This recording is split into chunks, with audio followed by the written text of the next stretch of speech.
the Labour MP, Peter Kyle, has got an alternative approach to this, but I just want to ask you first of all, you heard Brendan Jenkins there saying this is all hype, scare.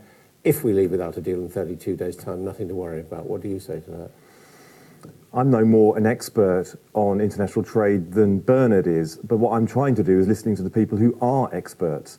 And I have not found a serious person who is running a sort of global company who thinks we won't be plunged into a period of intense uncertainty if we were just to leave with no deal.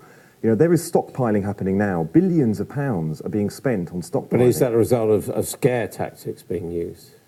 Business people who are making these decisions to invest shareholders' money are not doing so on the back of scare tactics. What have they got to gain from that? You know, I've sit on the BEIS Select Committee, which scrutinises business, and we have had week after week after week people in who are building warehouses. We are now at 100% capacity in our country for warehouse space. Yeah. You know, we're stockpiling food, we're stockpiling medicines. You know, we are stockpiling almost everything that is key to the fabric of our society. You know, we don't have the ability as a country to stockpile diesel for more than 2 weeks. We can't stockpile uranium in our country. We are having a real, you know, we are faced with a challenge. So when I hear somebody sit here and flippantly just say all these are not going to happen based on assumption, he's not Mystic Meg. I don't know where he's getting this from, because he's certainly not listening to people who are running the fabric of our economy. But nonetheless, if there isn't an agreement and Parliament hasn't voted for an agreement yet, that's what's going to happen in 32 days. Agreed. I agree. And it worries me. It worries the hell out of me, and it has done for 2 years. You know, Adam, I am a Remainer. You know, I campaigned for Remain, but I did campaign after the referendum. I went to Norway. I went to the EEA Secretariat. I've tried to propose soft Brexits, ways through this that actually, I believe, honour the spirit of leaving but protect our economy. So I have been constructive. And so when people say I'm just trying to stop us leaving the EU, I have actually proposed ways through this before. Well, you've got an amendment. I do. And you think that could be the way of, I mean, it's a bit confusing, isn't it? Getting the deal through, but then having a referendum on whether we accept it. Yeah, we're both smiling about this because we're not going to get through this without an imaginative way through it. We have reached a gridlock. Both parties really are painted into corners at the moment because Labour have a soft Brexit, or have arrived at a soft Brexit solution, but doesn't have the time now to implement it, and there's no general election on the horizon right now. The Tories, through their red lines, painted themselves into or government painted themselves into a corner, but politically have painted themselves into a tighter corner. So we have to be imaginative in how we go through it. You know, what I'm proposing with Phil Wilson, the MP for Sedgefield, is that we allow the implementation bill to pass. We don't support it or vote for it, but we allow the bill to pass through the House of Commons, providing it's amended to have a confirmatory vote, along the way that we did with the Good Friday Agreement. And if the public confirm it, it is a binding vote, not like the 2016 referendum, so it never has to return to Parliament. OK, but let's be clear about that. That would mean that we would not leave on March the 29th because that would be subject to ratification, so we would have to get an extension from the European Union, is that right? By definition, we'd have to get an extension of Article 50, what we believe, through to July, but it is an extension for a purpose. Hold a referendum by July, you think you can do that? Yes, we've had legal advice that says we can do it by July, and then the EU has also said that it would be prepared to extend in those circumstances. Yeah, but you see, the option, though, would be if you held this referendum, yes, it might ratify the deal as negotiated by Mrs May. On the other hand, the alternative would be... Status quo. I.e. we stay in. Indeed. I.e. you wipe out the referendum that's happened. This is a compromise. You know, it's not a compromise. No, Adam. It looks like a backdoor to Remain. No. It is absolutely not. This is a confirmatory ballot which is framed around her deal. It is about, do you want to confirm this deal? I think actually the odds are stacked in front of her if you looked at how we were doing this. What you have to understand... Yeah, but you're an honest man. How would you campaign if your amendment's passed? I'd campaign against. You would then campaign to Remain, wouldn't you? I would campaign against a deal, because I don't think a deal is good for country. And the option would be to Remain, so therefore it would be a backdoor to remaining. No, for me, I want to get out there and help reconcile our country after this. First and foremost, look, I'm not saying that Remain isn't an option. I wouldn't campaign for it in these circumstances. But we are in gridlock. And what you have to understand is just how much I detest the terms on which Theresa May is proposing we leave the EU, and I could open the door for it. You know, I'm suggesting that I would allow to pass through Commons a bill I fundamentally disagree with. What you're not accepting is that it was a one-way ticket when 17.4 million, the majority, voted to leave. You are opening the possibility of that being reversed, and that is what people like Bernard Jenkins consider to be undemocratic. Democracy didn't stop the day of the referendum. And secondly, I find it really strange, this argument about this was the biggest democratic exercise our country's ever had, as if we can't have a bigger one. You know, when people ring up... There was an election when more people turned out. Thanks for pointing that out. You did, not me. But when people ring the Guinness Book of Records, they don't say, sorry, that one's taken. They say, try and do better. You know, I think actually we've been engaged in a debate for 2 years around Article 50. When Theresa May signed Article 50, one thing we all agreed on is she'd get one shot at delivering a deal. Okay. She's delivered a deal. Right. Let's see whether it's good enough for our country. What does the Labour Party do?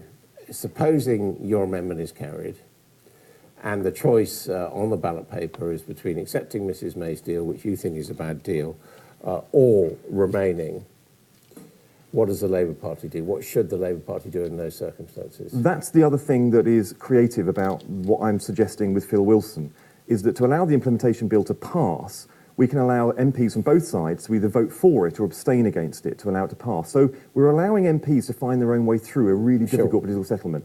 On the other side, I personally think, just as in the 2016 referendum, we should allow MPs to make their own choice as to how they campaign for it.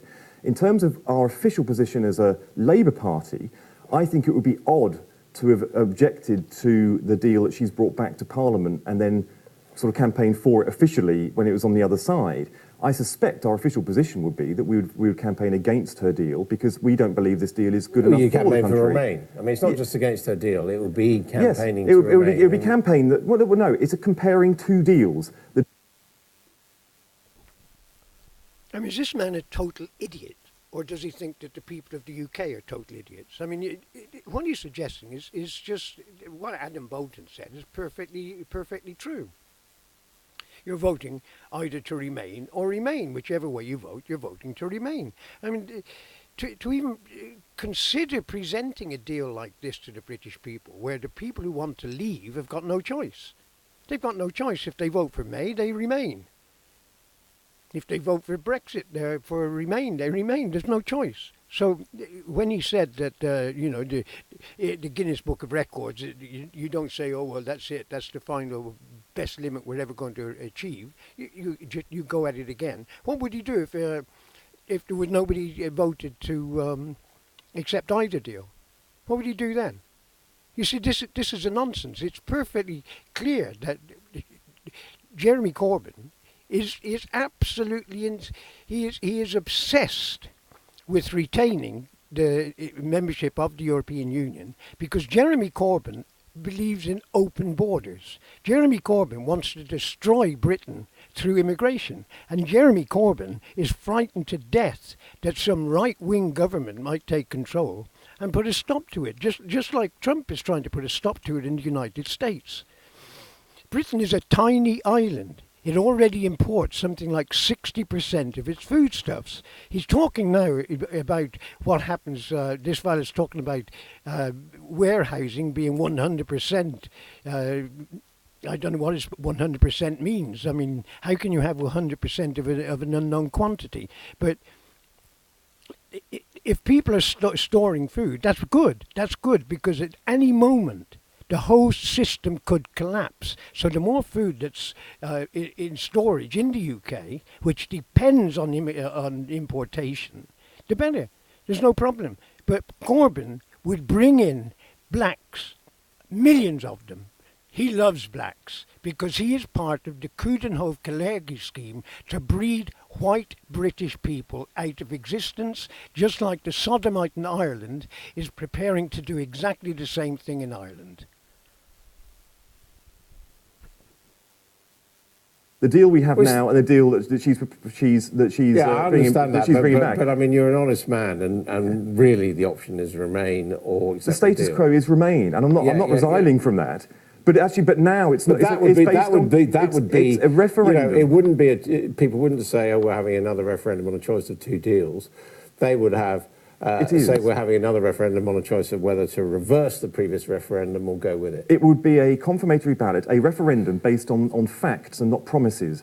it would be a fundamentally different one. In this referendum, when Boris Johnson goes out and makes these wild promises, you could say, turn to page 34 of the deal she's brought back, and you'll see it's not true. Okay, when are you going to put your amendment forward? We're intending to put it against the meaningful vote whenever she brings that back, So and we now know that'll be in the next 2.5 weeks. There is the still slight possibility we could bring it forward this week, but I think it's unlikely. I'm talking with Phil Wilson and others, and we're talking about with the shadow, the shadow front bench, but also a lot of Tories are engaged in this debate as well. So I'll be having those conversations today, and then making a decision about when we put it down. And what do you think are chances of this being carried by Parliament? I think it's very likely. Everybody's focused on the conversations I've been having with the shadow front bench on this amendment. People aren't so focused on the fact that I've been having sit-down meetings with government ministers who are proposing certain words and engaging in the wording of this amendment as well.